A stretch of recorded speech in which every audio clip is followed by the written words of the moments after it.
Bekerja di luar Pulau Jawa, khususnya Kalimantan, menjadi pengalaman paling mencekam yang terjadi dalam hidup gue.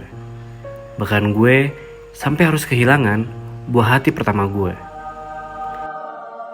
Hai guys, nama gue Rian, umur gue 35 dan ini kisah gue sewaktu bekerja di Kalimantan tahun 2010 lalu. Sebelum kerja di Kalimantan, gue sempat kerja di beberapa tempat. Tapi, saking seringnya pindah-pindah kerjaan, gue dijulukin kutu loncat sama teman-teman. Tapi itu dulu guys, waktu belum berkeluarga. Maklum, masih muda, jadi jiwa panji petualang, jiwa petualang gue masih bergelora. Nggak tahu kenapa, waktu dulu tuh kalau gue udah ngerasa satu kerjaan mulai ngebosenin, ujung-ujungnya gue cabut dalam hitungan bulan. Terus, cari kerjaan yang baru. Nah, salah satu kantor yang pernah jadi tempat singgah petualangan gue adalah sebuah bank swasta di Tangerang.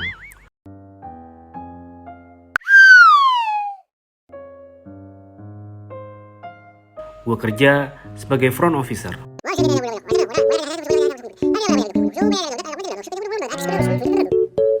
Oh no. Dan di sana, gue ketemu sama nasabah yang mukanya ngademin banget. Kayak ubin masjid. Namanya Dini guys. Waktu dia mau buka rekening payroll dia, terus gue liat KTP-nya. Mantap guys.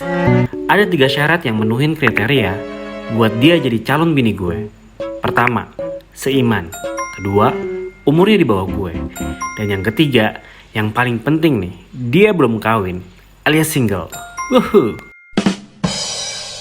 Nah, sambil input data dia ke komputer, gue tersadar kalau alamat tempat kerja yang dia tulis di bagian data diri ternyata satu kawasan ruko sama bank gue. Bahkan sebelahan guys, kepisah sama ruko ayam geprek doang.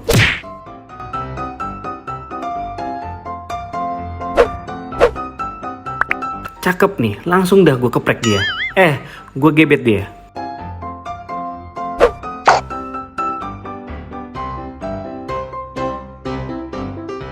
Di minggu kedua kami kenalan, gue langsung aja tembak dia.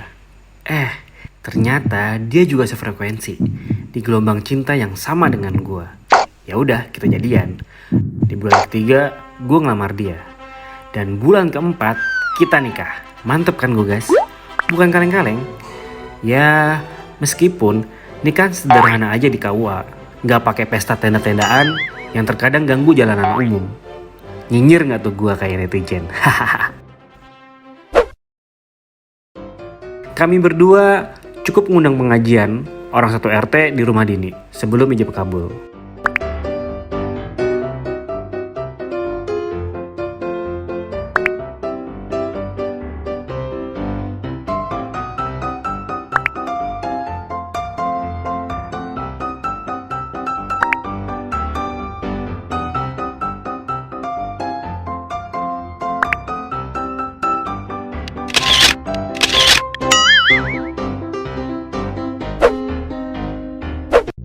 Emang dah, gue beruntung banget dapetin Dini. Tapi Dini yang kayaknya gak beruntung dapetin gue. Secara ya, sifat kutu loncat gue kembali muncul. 2 minggu setelah resmi mengarungi batara rumah tangga, gue malah resign dari bank. Gue ngerasa jadi front officer di bank bukan jiwa gue. Dini masih gawe di kantor notaris. Dini geleng-geleng kepala karena gue resign lagi. Dia sampai nanya, "Emang kamu mau kerjaan yang kayak gimana sih, Yang?" Ya gue jawab, yang kerjaannya ada tantangannya, gak statis, begitu-begitu mulu. Dini cuma bisa geleng-geleng dan berdoa, semoga gue cepat dapat kerjaan lagi. Soalnya kalau ngandelin gaji dia doang, berat guys. Emang sih, kebayar nih cicilan motor, kontrakan, ongkos, sama makan sehari-hari. Tapi ya itu mepet banget. Gak ada sisa buat tabungan, apalagi biaya entertainment, alias hiburan. Gak bisa jajan cilok sama es doger lagi. Gak bisa ke Ancol pas weekend, buat sekedar cibak-cibak air laut. Paling banter, hiburan kita ke minimarket, itu juga buat beli token listrik. Gue udah sebar CV kemana-mana. Tapi belum juga ada panggilan interview. Di minggu ketiga setelah gue resign, akhirnya Dini nawarin, "Kamu kerja satu kantor sama aku aja gimana?" Gue langsung diem dong. Katanya mereka lagi butuh orang di bagian akuntan. Dan bosnya Dini itu gak masalah kalau suami istri kerja bareng satu kantor. Yang penting profesional aja.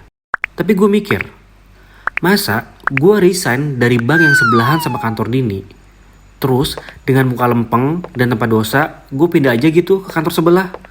Apa kata netizen coba? Ya udahlah, terpaksa gue tolak. Karena gue gak mau jadi cowok yang mau kondo sama istrinya.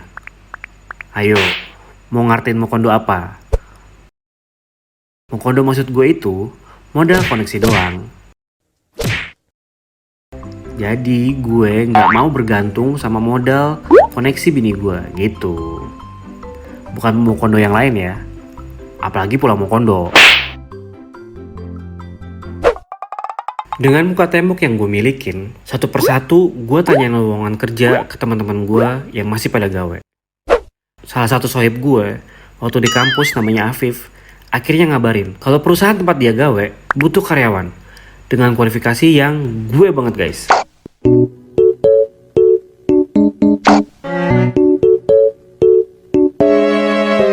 Tapi penempatan posisinya di Kalimantan cuy. Jadi mereka punya anak cabang perusahaan yang bergerak di tambang batubara gitu. Dan gue bakal ngurusin bagian gudangnya. Gue awalnya ragu. Pertama, gue kan masih pengantin baru. Udah gitu, kontrak percobaannya langsung 2 tahun. Mengingat sejarah gue yang paling lama bertahan 5 bulan di tempat kerja sebelumnya, gue ngomongin ini dong ke Dini. "Sayang, tawaran Afif ini gajinya lumayan. Terus dapat mes yang hanya berjarak 5 menit jalan kaki dari kantor. Udah gitu dapat makan 3 kali sehari. Jadi ya sama sekali gak ngeluarin duit. Paling banter cuma beli pulsa cepet buat isi kuota." Dini sih dengan mantap langsung bilang, "Ambil aja sayang, ini kesempatan." Gue sempat memicikkan mata curiga ke Dini. Kenapa dia happy banget ya gue bakalan pergi jauh? Apa dia punya selingkuhan? Tapi semua itu gue tepis guys. Karena Dini langsung megang tangan gue. "Kamu harus bertahan ya sayang. Demi kita, demi calon buah hati kita." Gue sempat bengong sesaat. Dini langsung pegang perutnya. Anjay, di situ gue langsung shock happy gitu. Dini ternyata udah hamil 2 bulan guys. Langsung dong gue peluk dan angkat dia. Ternyata dia berat. Gue gak kuat, jadi sebelum urat leher gue kecengklak, gue turunin deh dia. Sumpah guys, gue bahagia bingit hari itu. Pokoknya mantap puji walah. Langsung aja gue telepon Afif dan bilang, gue bakal terima kerjaan itu. Demi calon anak gue siap kerja di mana aja. Di Timbuktu pun gak jadi masalah. Semung bingit emang gue waktu itu guys. Singkat cerita, seminggu kemudian setelah tanda tangan kontrak dan ngurus Inainu, berangkatlah gue ke Kalimantan. Gue sempat ragu sehari sebelum keberangkatan. Soalnya nyokap gue selalu ngewanti-wanti. "Kamu hati-hati ya di sana, jangan macem-macem." Itu terus yang diomongin. Nyokap gue parno banget deh. Emang gue mau macem-macem gimana coba? Orang gue kesana kan mau kerja, cari duit halal. Dini yang akhirnya nenangin nyokap gue. Hari itu 21 Agustus 2010. Pertama kali gue nginjekin kaki di Kalimantan Selatan. Sebuah mobil hitam menjemput gue di Bandara Samsudinur, Banjarbaru. Dari Banjarbaru menuju tempat kerja gue, kudu ditempuh sekitar 3-4 jam lagi dengan mobil. Ternyata, tempat kerja gue di dalam hutan guys. Kampung terdekat dari tempat kerja gue berjarak setengah jam perjalanan dengan kendaraan. Selama di perjalanan melewati hutan-hutan itu, sebelum sampai di mes, gue ngeliat palingan hanya ada 2-3 warung yang ada di pinggir jalan. Di situ gue mulai khawatir. Si Afif nggak cerita nih bagian yang penting ini. Asli gue pengen balik ke itu juga. Tapi apa kata netizen kan guys kalau gue kalah sebelum berjuang. Pulang sebelum bawa intan berlian. Mau taruh di mana muka gue ini? 4 jam kemudian, mobil kantor berhenti di depan sebuah rumah besar. Ada 3 rumah lainnya yang berjejer di sebelahnya. Yang paling ujung itu rumah mes gue. Entah kenapa aura rumah itu bikin gue merinding guys. Tapi mungkin ini hanya perasaan gue. Mungkin karena gue sampai di sana tuh 15 menit menjelang maghrib dan suasana mulai gelap. Pak Waluyo, driver kantor, bantuin bawa koper dan anterin gue ke ruang tengah, di mana ada sofa dan satu TV besar di sana, plus ada beberapa orang yang ngeliatin gue dengan awkward. Setelah itu, Pak Waluyo pun caps tinggalin gue sendiri yang kikuk diliatin orang-orang itu.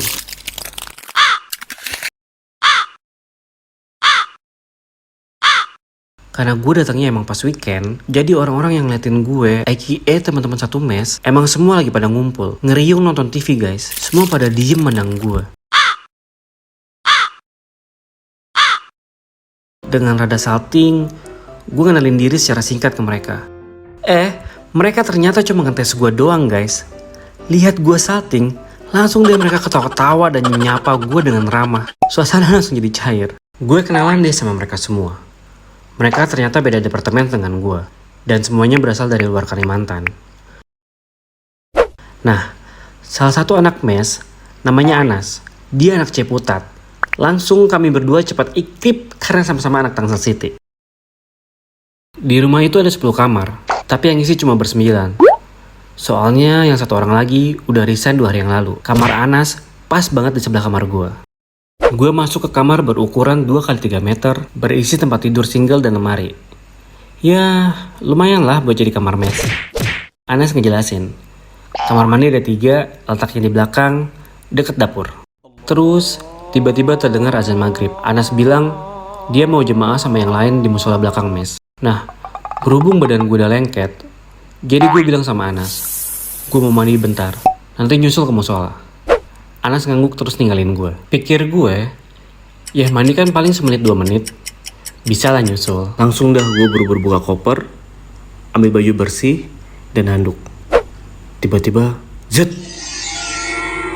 Ada sekelebat bayangan hitam lewat di luar jendela kamar gue. Kaget lah gue.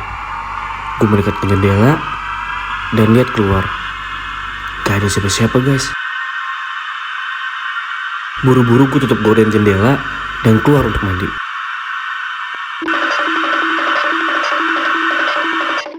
Nah, pas gue lagi mandi, tiba-tiba di sebelah gue ada yang ikutan mandi guys. Pikir gue waktu itu, salah satu teman mes gue emang ada yang belum mandi juga. Setelah jebur-jebur beberapa saat, gue selesai dan keluar duluan. Sementara orang di sebelah masih asik mandi. Tahu-tahu terdengar ikomat.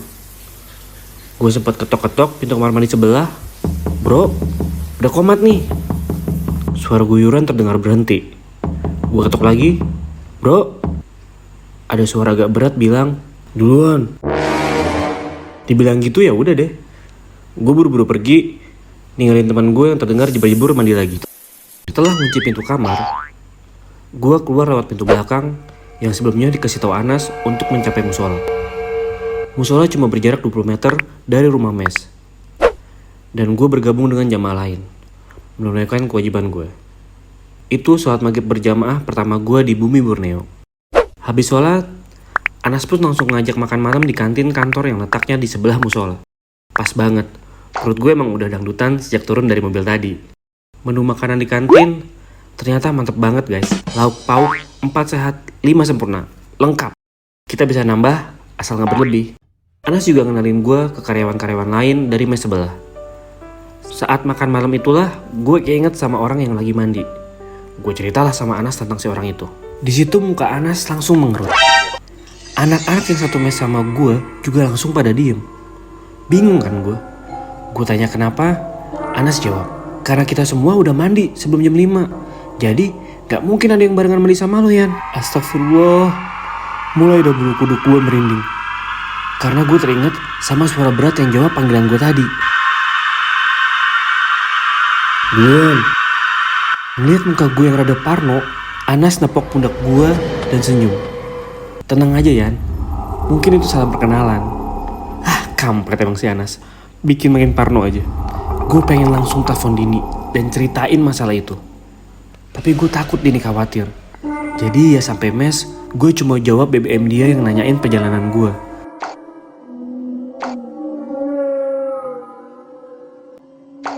Gue bilang, gue bebek aja di sini.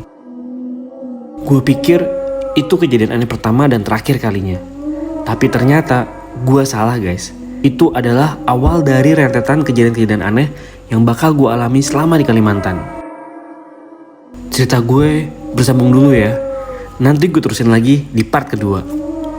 Jangan lupa subscribe channel ini dan aktifin loncengnya, biar kalian langsung dapat notifikasi dan bisa nerusin nonton kisah mistis gue di Kalimantan.